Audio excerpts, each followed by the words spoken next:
Alaihal, kita lanjutkan renungan kita kepada ayat-ayat yang selanjutnya, bahwa itu sifat yang pertama yang Allah sebutkan dari rangkaian sifat-sifat atau amal-amal saleh yang menjadikan seorang hamba terhindar dari kecaman Allah sebagai hamba yang halua. Yang kedua, walladzina hum fi amwalihim haqqun ma'lum lis-sa'ili wal mahrum, dan orang-orang yang pada harta-harta mereka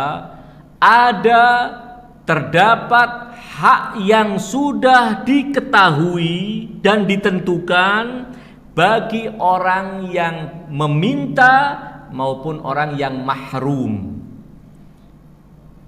Jadi orang yang sudah menyiapkan sebagian hartanya untuk dia infakkan, untuk berbagi kebahagiaan, berbagi nikmat Allah kepada orang yang meminta bantuan kepadanya.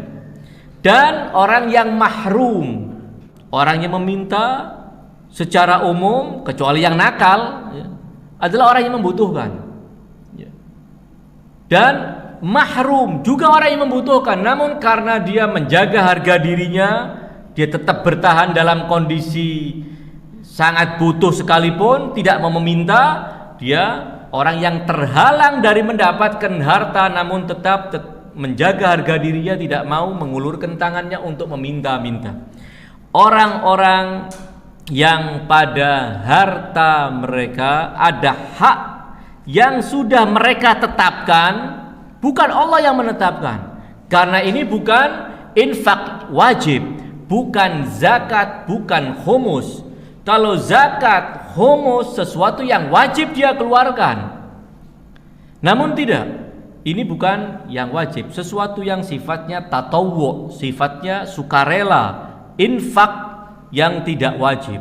Namun dia tetapkan atas dirinya bahwa saya setiap hari, atau saya setiap minggu, atau saya setiap bulan sekali ada jatah tertentu untuk saya infakkan kepada orang yang sa'ili wal mahrum.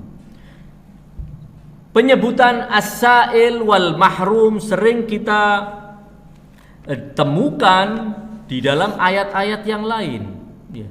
Dalam surat Az-Zariyat misalnya, ketika Allah memuji orang-orang yang bertakwa, yang Allah persilahkan mereka untuk menikmati surga Allah, innal muttaqina fi jannatin wa uyun, di antara sifat-sifat mereka adalah wa fi amwalihim haqqun lis-sa'ili wal mahrum. Jadi bukan hanya pada surat Al-Ma'arij, pada surat Az-Zariyat juga disebutkan ada dua orang, dua model manusia yang sama-sama membutuhkan, namun yang satu dia mau mengulurkan tangannya untuk meminta. Jangan kita tolak, kita siapkan, kita sisihkan dari kekayaan kita untuk mereka. Dan yang mahrum, yang membutuhkan namun dia tidak minta. Dan ini seperti pernah saya sampaikan, membutuhkan kepekaan kita. Karena kalau dia sampai mengetuk rumah kita, memergoi kita, kemudian meminta bantuan kepada kita, ya otomatis kita jadi tahu bahwa dia sedang membutuhkan. Tidak butuh kepekaan apapun untuk tahu bahwa dia sedang membutuhkan. Namun orang yang mahrum, orang yang diam, tetap bertahan dengan kondisi miskin dan kebutuhan, namun dia tidak mau meminta-minta. Kita sebagai muslim, kita sebagai mukmin yang harus punya kepekaan untuk mencari tahu kondisi orang-orang sekitar kita, mencari tahu kondisi keluarga kita. Siapa di antara mereka yang kira-kira membutuhkan, jangan menunggu mereka meminta dari kita, kita ulurkan bantuan untuk mereka. Lis-sa'ili wal mahrum. Sekali lagi, riwayat-riwayat yang menyebut bahwa yang dimaksudkan dengan mereka telah menyiapkan harta mereka untuk lisaili wal mahrum adalah infak yang sifatnya juga tidak wajib. Riwayat-riwayatnya sangat banyak, mungkin sebagiannya akan saya bacakan. Riwayat dari Abu Basir. Di antaranya disebutkan demikian. Kunna inda Abi Abdillah alaihi salam. Kami pengikut setia Ahlul Bait sedang duduk di sisi Imam As-Shadiq di rumah beliau. Wa ma'ana ba'du ashabil amwal, dan di antara yang hadir ini ada orang-orang kaya dari pengikut Ahlul Bait. Fadzakaruz zakat, maka mereka dalam diskusi mereka sampai pembicaraannya menyinggung masalah zakat. Maka Imam Abu Abdillah berkata demikian, inna zakata laisa yuhmadu biha sahibuha. Zakat yang dikeluarkan oleh orang yang mengeluarkan zakat kepada orang-orang yang berhak menerima zakat bukan sesuatu yang terpuji, karena itu memang kewajiban. Ya. Dari satu sisi itu bukan sesuatu yang terpuji, karena memang itu sudah kewajiban yang harus dia keluarkan. Namun yang terpuji adalah ketika Allah tidak mewajibkan, Allah hanya sekedar menganjurkan, namun kamu infakkan. Kamu sauti anjuran Allah Subhanahu wa ta'ala. Al-Imam mengatakan sesuatu yang wajib bukan sesuatu yang harus dipuji orangnya ketika dia melakukan itu. Fulan Masya Allah setiap tahun mengeluarkan zakat, dia memang wajib dia mengeluarkan zakat. Ya. Nggak usah kita gawok, kata orang Jawa mengatakan fulan Masya Allah mengeluarkan zakat, itu memang kewajiban dia itu. Ya. Kewajiban dia. Namun ketika yang tidak wajib tetap dia keluarkan, itu yang sangat luar biasa. Wa innama huwa syai'un zahirun innama haqana biha damahu wa summiya biha musliman. Karena dalam pemerintahan Islam itu contoh, setiap muslim harus mengeluarkan zakat. Apabila dia tidak mau mengeluarkan zakat, maka negara berhak mencabut hak dia sebagai muslim. Ya. Status dia sebagai muslim akan tercabut, ya. Dan kepekaan terhadap kesucian darahnya, kehormatan darahnya juga akan hilang. Dia boleh diperangi, ya. Jadi sesuatu yang tidak perlu harus dipuji-puji luar biasa begitu, karena dia adalah sesuatu yang wajib. Walau lam yu'addiha lam tuqbal lahu salatun. Kalau dia tidak mengeluarkan zakat, salatnya tidak akan diterima oleh Allah Subhanahu wa ta'ala. Kemudian Al-Imam melanjutkan, wa inna alaikum fi amwalikum ghairaz zakat. Dan ada hak pada harta-harta kalian selain zakat. Ada yang harus kalian keluarkan, dan itu hak walaupun bukan kewajiban. Maka qultu, kata Abu Basir, saya berkata, aslahakallah. Ini ungkapan sebagai penghormatan, sebagai rasa cinta seorang pengikut kepada imamnya. Semoga Allah selalu melanggengkan kebaikan untukmu, wahai imam. Wa ma alaina fi amwalina ghairuz zakat. Apakah ada selain zakat hak yang harus kita tunaikan dari harta-harta kita? Maka Al-Imam mengatakan, subhanallah, ama tasma' qaulallahi azza wa jalla. Abu Basir mengatakan sepertinya tidak ada selain zakat yang wajib merupakan beban buat kita. Maka Imam mengatakan, subhanallah, tidakkah engkau membaca firman Allah dalam kitabnya, walladzina fi amwalihim haqqun ma'lumun lis-sa'ili wal mahrum. Tidakkah kamu membaca ayat ini? Maka qultu madzal haqqul ma'lumul ladzi alaina. Apa hak yang sudah diketahui yang harus kita tunaikan? Walaupun harus dalam tanda petik bukan sesuatu yang wajib, tapi hak yang harus, yang merupakan beban di atas pundak kita. Huwa syai'ul ladzi ya'maluhu ar-rajulu fi malihi, yaitu sesuatu yang dilakukan oleh seorang terkait dengan hartanya.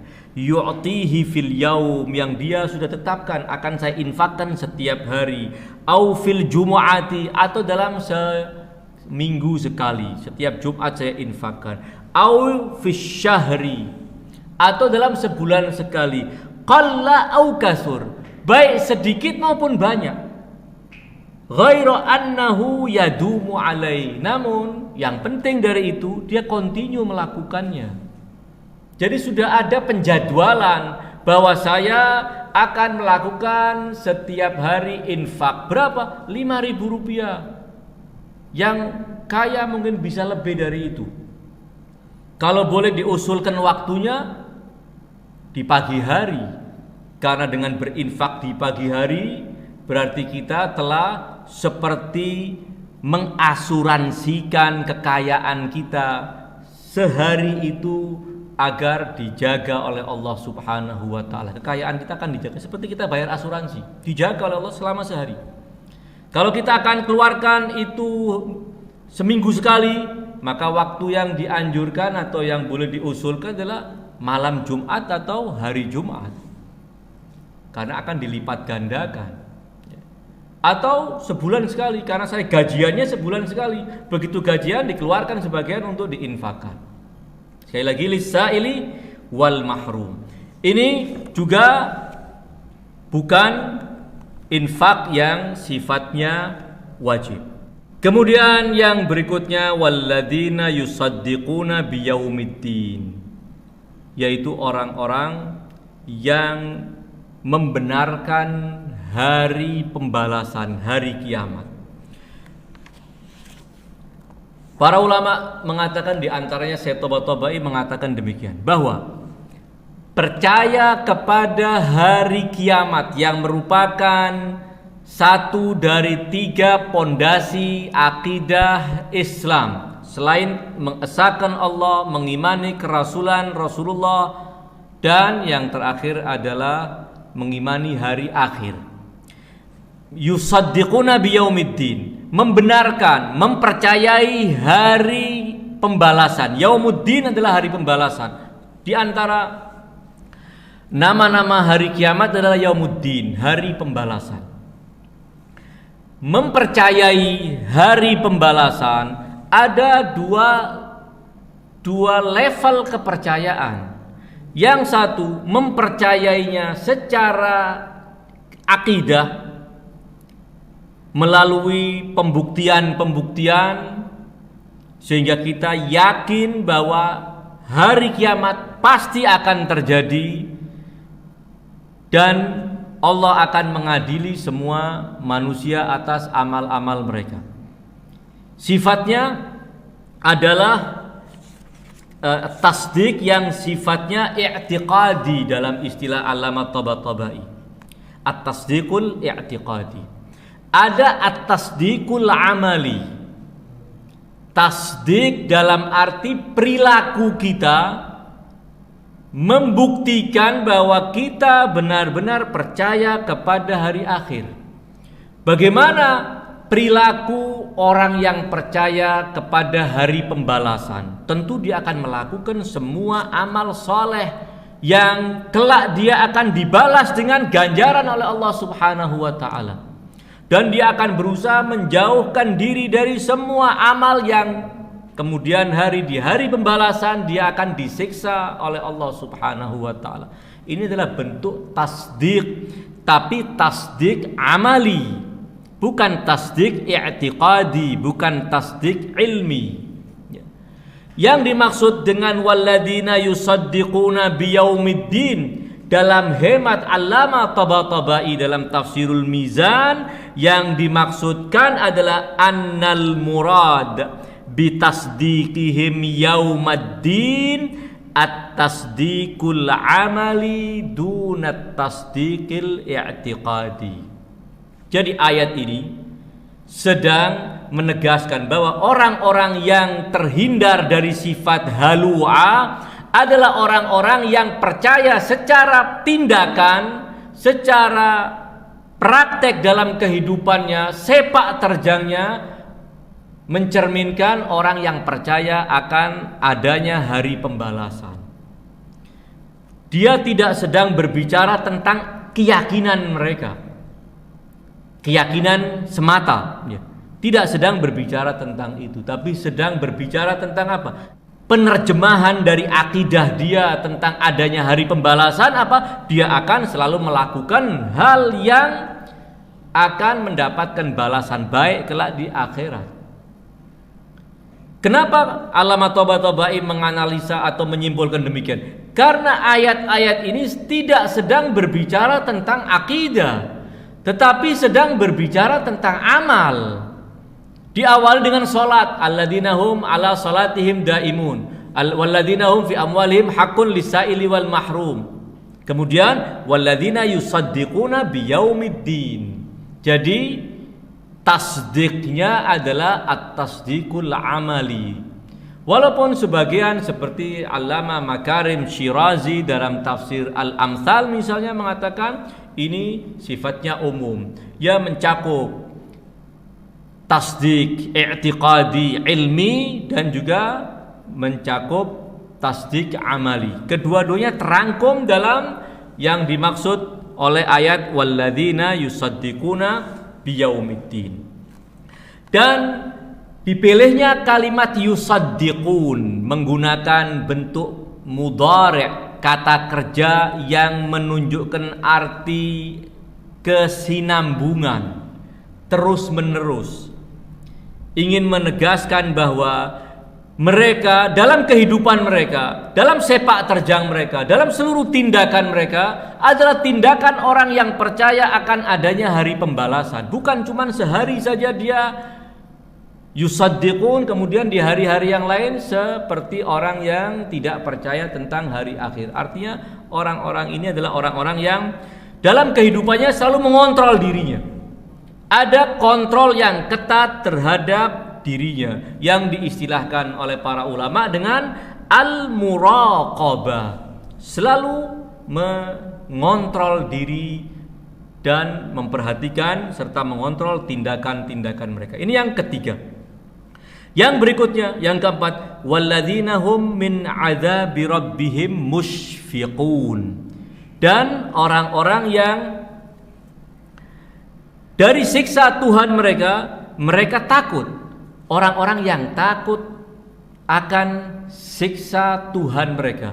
Ini juga takut yang dimaksudkan adalah takut secara praktek. Dalam arti karena takut ada siksa Allah, maka mereka meninggalkan maksiat. Tidak lagi menyengaja melakukan tindakan-tindakan yang kemudian akan dibalas dengan siksaan Allah Subhanahu wa ta'ala. Dua sifat ini berarti ingin mengatakan mereka adalah orang-orang yang selalu melakukan amal-amal kebaikan karena mengharap balasan Allah di hari pembalasan. Mereka adalah orang-orang yang selalu menjaga diri mereka dari amal-amal buruk karena takut siksa Allah di hari pembalasan. Kenapa mereka takut dengan siksa Tuhan? Inna adzaba rabbihim ghairu ma'mun. Karena siksa Tuhan mereka itu sesuatu yang tidak ada kemampuan siapapun untuk bisa menyelamatkan diri darinya, merasa aman dari siksa Allah Subhanahu wa ta'ala. Siapa yang bisa menjamin dirinya untuk merasa aman dari siksa Allah Subhanahu wa ta'ala? Kecuali ketika dia melakukan amal-amal soleh.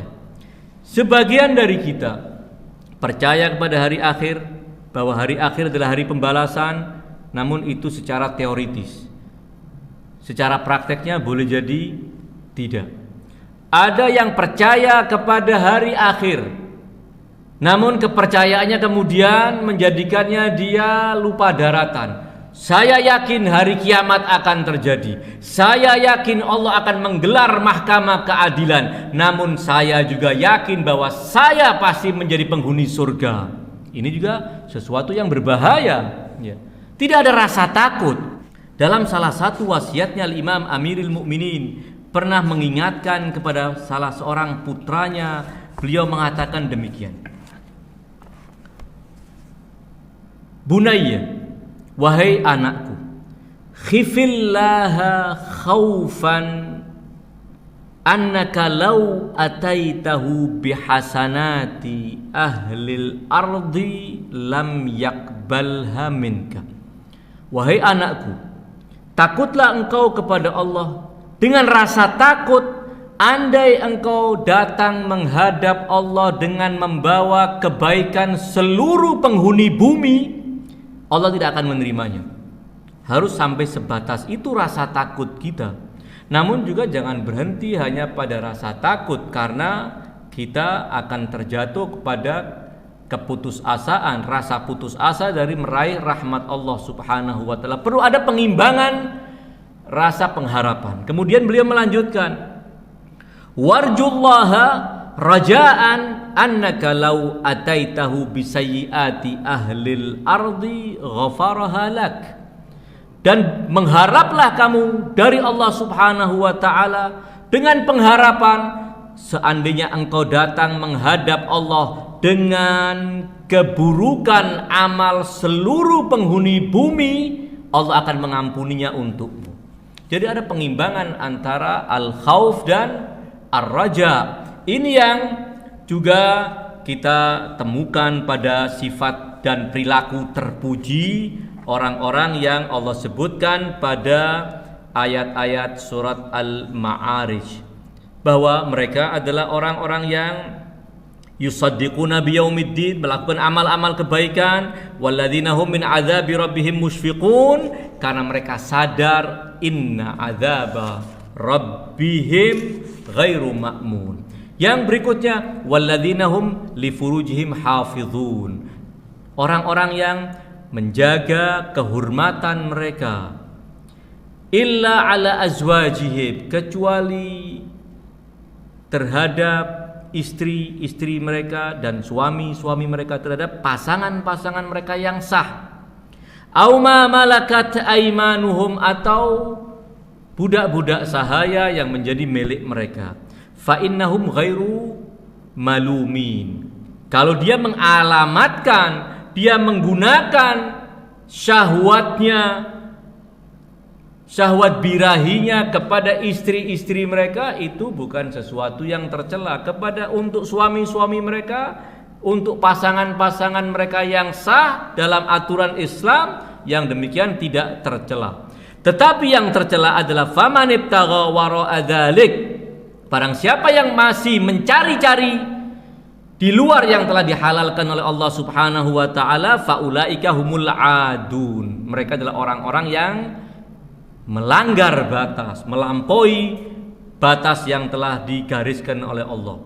Kemudian yang berikutnya, walladzina hum li amanatihim wa ahdihim raun, dan orang-orang yang terhadap amanat-amanat yang dititipkan kepada mereka dan terhadap janji yang telah mereka tetapkan, mereka sepakati, mereka selalu memperhatikan, mengindahkan, selalu melaksanakan amanat, melaksanakan janji yang telah ditetapkan. Walladzina hum bisyahadatihim qaimun, dan orang-orang yang selalu memberikan kesaksiannya secara benar, memberikan kesaksian baik terhadap dirinya maupun terhadap orang lain, baik menguntungkan maupun merugikan orang lain. Yang penting dia memberikan kesaksian yang jujur, bukan kesaksian yang palsu.